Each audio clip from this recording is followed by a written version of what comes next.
Do you need an expander? I can help. Time for some PFOing so you know where you're going. Hey everybody, it's me, Dr. Ryan Packard in McKinney and Anna, Texas. If you need an expander, we had a patient in the chair that was getting expanded and we wanted to share it with you. So here it goes. Okay, so we're getting ready for an expander. Put it in, we've got the separators in on top, those little blue dots. We're gonna take those out first. Yes, those little separators are key for the traditional type of expander that we do in our office, right? You have those metal rings. You can check out our other videos. They're called bands. The bands, they go around your teeth, all right? Actually, there's multiple steps to the expander, but those bands go around the teeth, but they can't fit around the teeth because the teeth touch, right? So you've got to create space. You've got to separate the teeth apart. Our separators are these little blue elastic rings, and we pop them in between your teeth. Go a few days, couple days, the teeth become separated, and then we can put those metal rings around your teeth for the expander.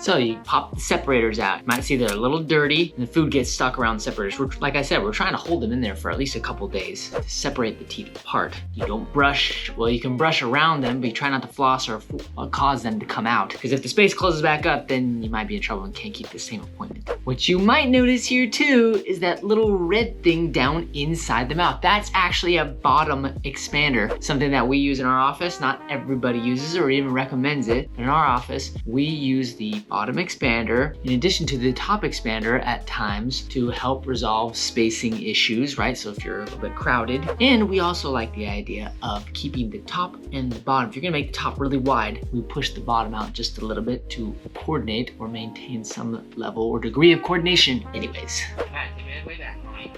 We're gonna try and put some, we're gonna try these where a lot of air.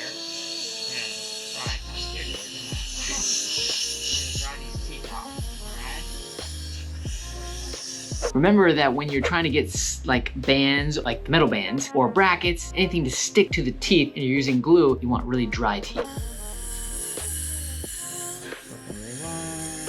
Nice, very good. Okay, stay right there, don't close.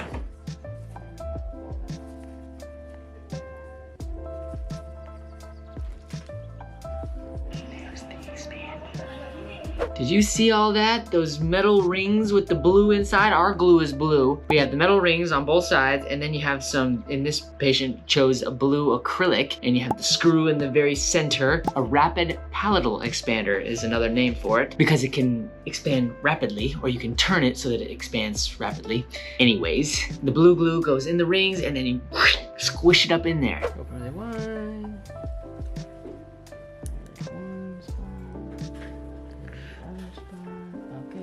There.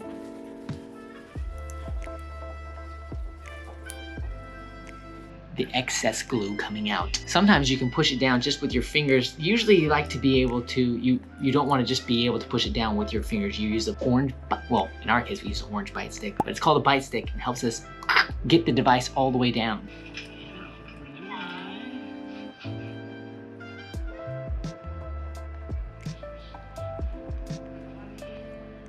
That's what it looks like when the ring's all the way down, kind of smeared off some of the blue and sealed off the edges.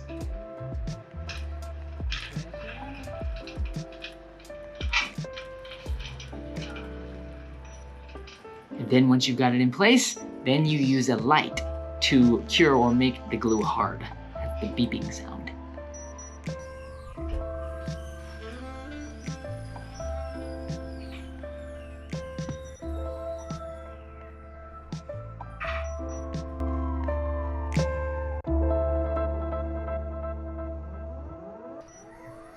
Don't usually have to do the light that long. How is that?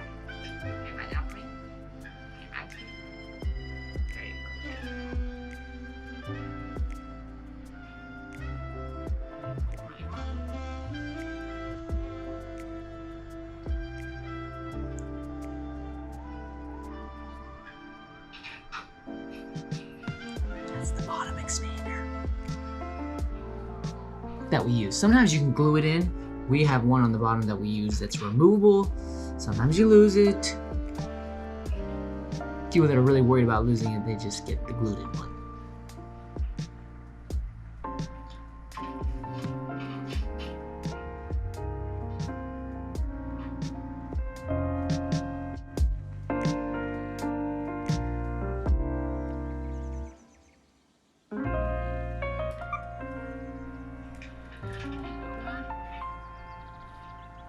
Ooh, this is the key. You get it in the little hole. The bottom one has the same hole as the top. It's a little screw, and it has different holes in it.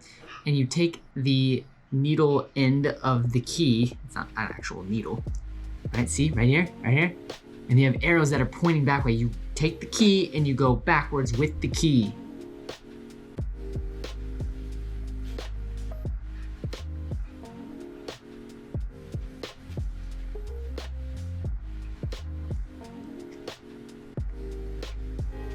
Let me see if we can show you what it's like to turn the key, to turn the expander with the key.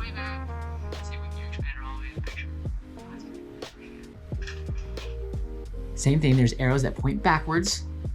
You get your key in, insert it into the hole.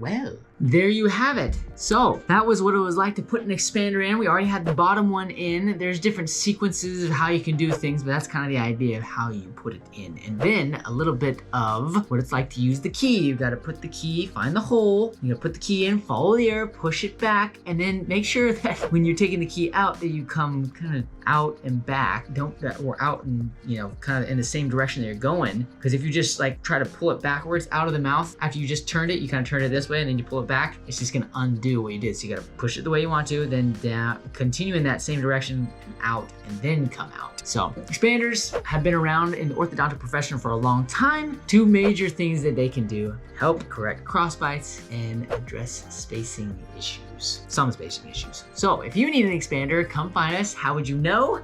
You can still come find us and I'll tell you if you need an expander. If you can't, just keep watching our videos, subscribe to the channel, show your friends so that we can open your eyes to the wonderful world of straight teeth and beautiful bites. That's all I've got, just a little PFOing so you know where you're going. Packard out.